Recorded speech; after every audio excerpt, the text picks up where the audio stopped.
Got that one helicopter shot showing The overhead of that was nice. The bird's eye. Plus, you also have a shot of the helicopter coming straight down the street as well. right So speaking of finances, how much did it cost to do this movie? $1 million. $1 million. And he raised it himself. We raised $850,000 from independent investors. I thought that was impressive. That's when he How much mentioned did that it earlier. gross? How much did it make back then? Oh, well, they lie. I think it's something like $6 million. Okay. But the investors never got their money back. Wow. Did anybody get any money from it? I got $12,500 for the screenplay. See, I was co-writer, and Melvin Clay, I split the dough with him. Okay. So back to this backlash. What type of backlash did you get once the movie came out? Well, I had my mail intercepted. I had my phone tapped.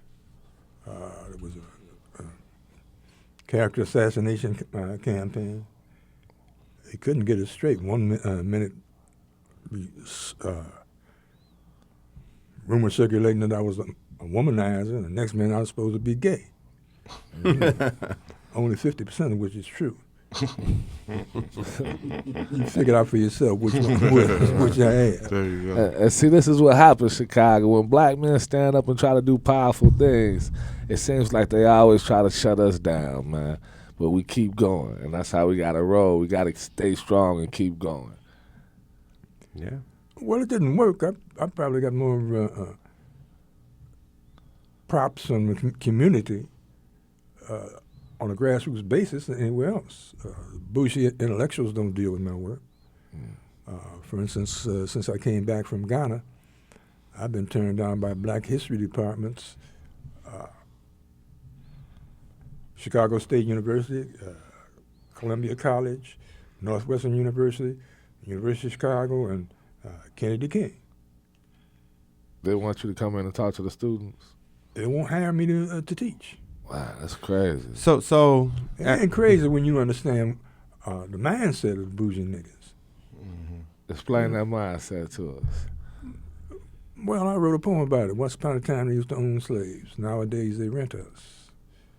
So these Negroes who have signed a lease with the white power structure. And they're trying to produce replicas of themselves in the classrooms across the country.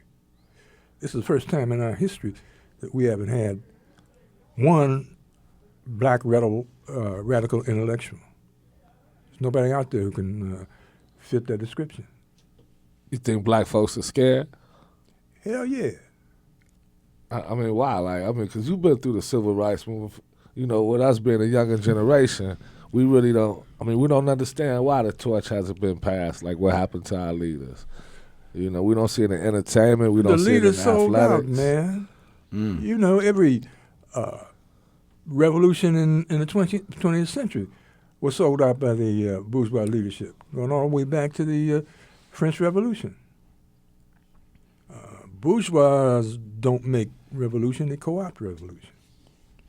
The lumpen proletariat, once they arise, then the bourgeois leaders who are more well organized, they move in to positions of leadership. But as soon as they get what they want, they leave the rest of us swinging in the breeze. And that's what happened to the civil rights movement. That's interesting. Well, Chicagoland, we have coming up on a break right now with a station ID break. We want everybody to try to call in 773-928-9230. You can check us out at www.projectbrotherhood.net. We're also like us on our Facebook page. We're on Twitter, PB Hood. Subscribe to Project Brotherhood TV, YouTube. We got a lot of things going on here at the Brotherhood. Listen to us live on the net, projectbrotherhood.net. We got a lot of things going on. That's all you need. That's all you need. Hey, you need we going. There you go, my brother. We're gonna go straight to a caller. Charmaine on line 1. Charmaine, are you there? Good morning. How is everyone today? Everyone is beautiful. Good morning. Good. Yes, I really am saluting you on this topic today. I am a songwriter, a guitarist, and a vocalist, as well as doing some acting now. And I've done a lot of extra work here in Chicago. And one thing that I noticed about the film industry is when I'm in these films that are supported by our Caucasians and other people, they tend to put black people in demeaning roles. You know, even as extras, they want to sweeping the floors or doing different things.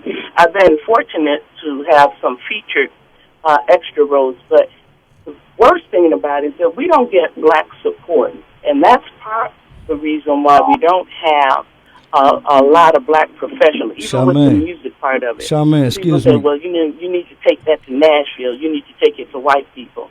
And, you know, our communities don't understand the investment part of it. Charmaine, turn your radio down, you know, Charmaine. Supporting our own great things. I need you to turn your radio down. We do great things. So, you know, I read Spook Who Sat by doing some years ago, and I just salute you on what you're saying, and I commend you on pushing forward, because I'm fighting to push forward and expose blacks to more. Those are great comments. Those are great comments. Charmaine, turn your radio down, please. No. She was talking about actors and the roles that they have in terms of what coming out in the new films, that they're demeaning roles or whatever. Then the black people aren't shining like we probably should. Well, a little known fact is that there was a thriving black film industry for more than half a century. They were making black financed and black films in a depression. Oscar Micheaux made 52 films. Spencer Williams made 28. And Micheaux wrote, produced, and directed those films. And Spencer wrote, directed, and acted in those films. He later on played one of the roles in Amos and Andy. He played Amos. It's not their problem. It's our problem. Well, people who are shooting, blacks who are shooting films in Hollywood have to follow orders. Okay. Well, Tyler Perry don't have to follow no orders. Well, what do you think about Tyler Perry? Well, he offers harmless, escapist entertainment. It's not my cup of tea. Well, exactly. But I can understand. You think it's harmless? Yeah. What's the problem with it? Well, you think Amos and Andy was harmless? I mean, some of the images that we see, like, for example, Tyler Perry really doesn't show images of strong black men in his movies. So, you know, for young black men not to see that, but these movies gross 60-something million, to me, I think America or the media thinks it's okay not to show us in these roles. Of course not. You know, but I disagree. If you take their money, you got to follow their orders. Okay, and until you have blacks who are willing to do what we did, go to the community and raise their own money and shoot whatever they want, right? It's not going to happen. Good point. But I know that there's we're on the verge of an explosion of independent black films. Mm-hmm. Okay, these independent black filmmakers reach out to me for advice and support. Because there's so many new medias. Yeah, I know they exist.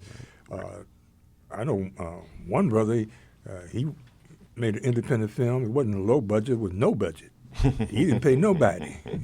Okay. And this film is called Separated at Birth. It's going to be in the Black Harvest Film Festival next month. There's also a documentary called Infiltrating Hollywood, The Rise and Fall of the Spook Who Sat by the Door. 1 hour documentary shot by Christine Acham, a Trinidadian lady, and Cliff Ward, who comes out of Aurora. But if you don't have your own money, you got to do what they want you to do. Right. Yeah. So you're saying let's get to a caller, Steve. Let's go to Wayne on line 2. He's been waiting for a couple minutes. And he gets the book too. He gets the book. And Wayne, when you hold on after your call, gotta talk, though. Our producer is going to take your information. You can pick up some Brookfield Zoo tickets Thursday from 4 to 7. Wayne, go ahead. All right. Hello. Hello, Wayne. Good morning. Yeah, good morning. I'm a guy from Gary that was there when they did the shooting for the movie. So I'm up in age, but when I heard that Mr. Greenlee was going to be on, I definitely wanted to listen to your program today. So Wayne, let us ask you a question. During that time, during that film, how did it make you feel to see, first a black producer, director, but a movie about the times that was speaking for black people at the time? Well, for one, I was a school-age kid, so all things were sort of happening. Getting an afro was big news, and Black Power, and the world was just changing at that point. And I just remember that the movie was shot, at least one scene was shot at the YMCA that I used to go to. That was one of the few things I could do by myself, and I remember seeing the movie years later, and I was like, wow, I know just where that was shot. And it just made me feel good that something positive was being done in my town that rarely gets any positive news. Well, we went black all the way in Gary. We stayed at Robert's Motel, black-owned motel, and we fed the cast at the YMCA cafeteria. So we were steeped in y'all's culture, and I'm really happy and proud of the way you people on an ordinary street basis supported us, and the hospitality and love you demonstrated. And I'll always have a soft spot in my heart for Gary. Mr. Greenlee, I'm looking at your recent book here, Baghdad Blues. You want to tell me a little something about it?